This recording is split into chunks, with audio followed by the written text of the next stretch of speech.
Hey, how y'all doing today? Hope everybody's staying safe and healthy, and you guys are having a peaceful time quarantining. And this week's topic is nuclear proliferation. And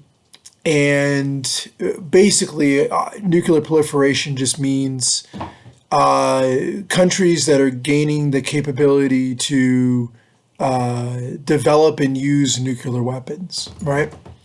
And before we get into the nations that actually have nuclear weapons and how many, and we talk about the treaty that's supposed to regulate the proliferation of nuclear weapons, just a little bit of history, right?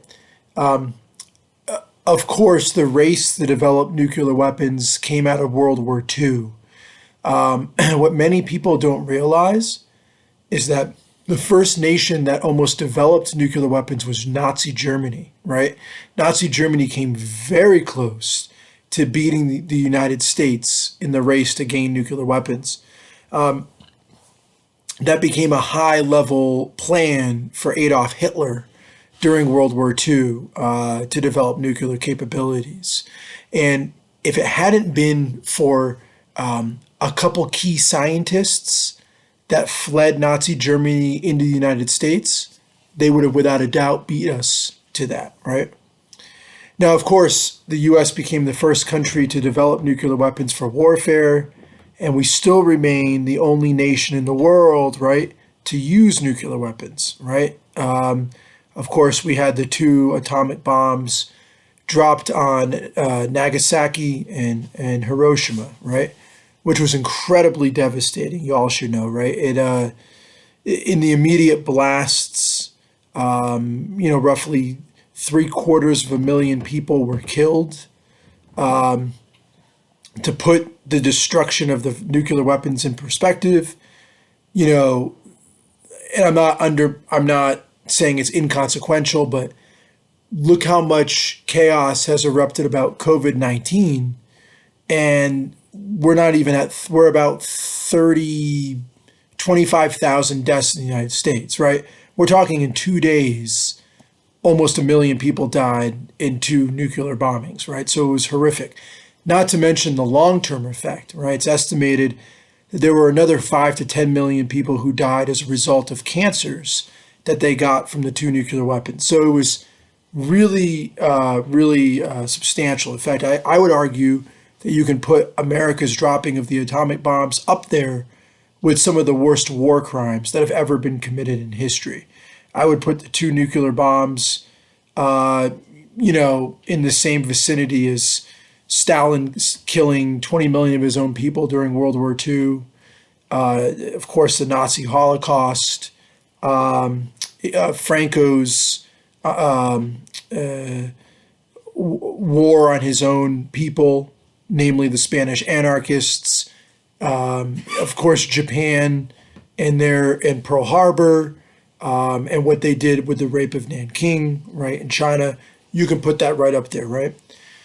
So, United States, first nation to use atomic bombs. 1949, right? The Soviet Union becomes the second nation to gain access to nuclear weapons. And that, of course, began in a lot of ways the Cold War, right?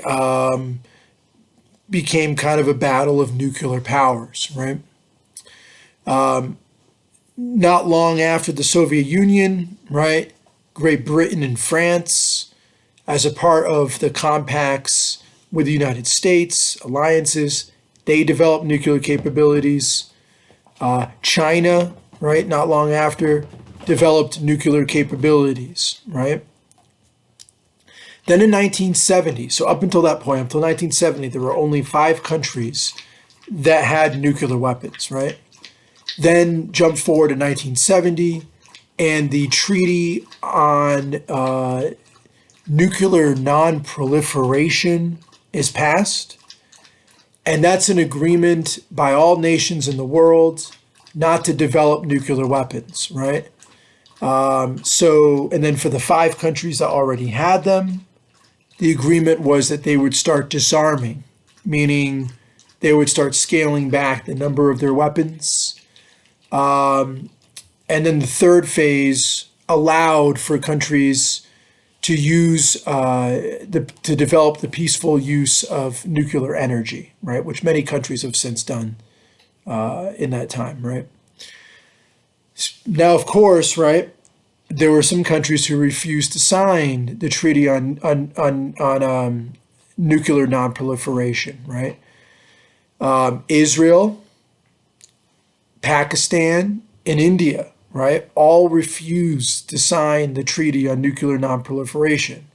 And not coincidentally, all 3 of those nations became 3 added nuclear powers, right? So in addition to the United States, Russia, China, Great Britain, France, India, Pakistan, and Israel all have nuclear weapons now, right? Now, Israel's off the record. They won't admit publicly that they have nuclear weapons, but all of the UN weapons inspectors and the Organization on Atomic Energy, which is like a little branch off the UN, they have confirmed that Israel, in fact, has nuclear weapons. Now, why are they keeping it secret from the rest of the Middle East? You know, a couple of reasons. One, they feel like their security is threatened because they're surrounded by very hostile nations in the Middle East, namely Saudi Arabia, Egypt, Lebanon, Yemen. And obviously their ongoing conflict with Palestine. They're worried that if their weapons are too public, that terrorist groups could could try and steal some of their weapons. Now, of course, throughout the Middle East, everybody knows Israel has it. In terms of India and Pakistan, they've had a battle or like a conflict really over a disputed territory high in the Himalayan mountains called Kashmir. You guys may have heard of Kashmir, that there's a Led Zeppelin song called Kashmir, and it was just about that, right? That conflict between Pakistan and between India, right? And so both countries have been developing their nuclear arsenals, and they've threatened to use it against each other in order to lay claim to the Kashmir territory, which, by the way, is very rich in natural resources. That's why both countries want access, right? Now, there is a 9th country that has nuclear weapons. You guys probably know it, right? North Korea, right? And we're going to spend our next lecture literally talking about North Korea, a whole 10 minutes on it. And we're going to talk about Donald Trump's meetings, numerous meetings he's had so far with Kim Jong-un, the leader of North Korea, the dictator, right? And we're going to talk about that. So right now we have 9 nations that have nuclear weapons, right? 4 that aren't supposed, 4 of those 9 are not supposed to have nuclear weapons, right? How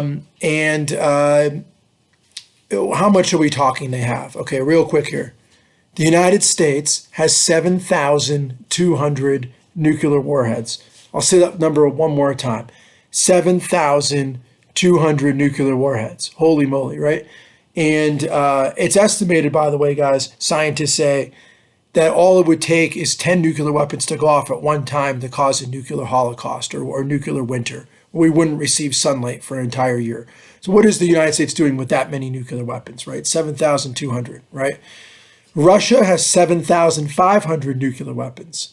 Yikes, right? So they have technically the highest arsenal, though the United States has the, quote, best delivery systems, right? China has about 200 nuclear weapons. France and Great Britain have somewhere between 60 to 100. Israel has about maybe 50. North Korea has under 10, and it's debatable if they even have delivery systems for them. India and Pakistan are between 120 to 140. So that's a lot of nuclear weapons, right? Now, next lecture, we're going to talk about North Korea, the meetings with Donald Trump and the North Korean dictator, Kim Jong-un. And we'll talk about consequences of nuclear proliferation for the world at large. You guys be well. So much peace to everybody. Be well.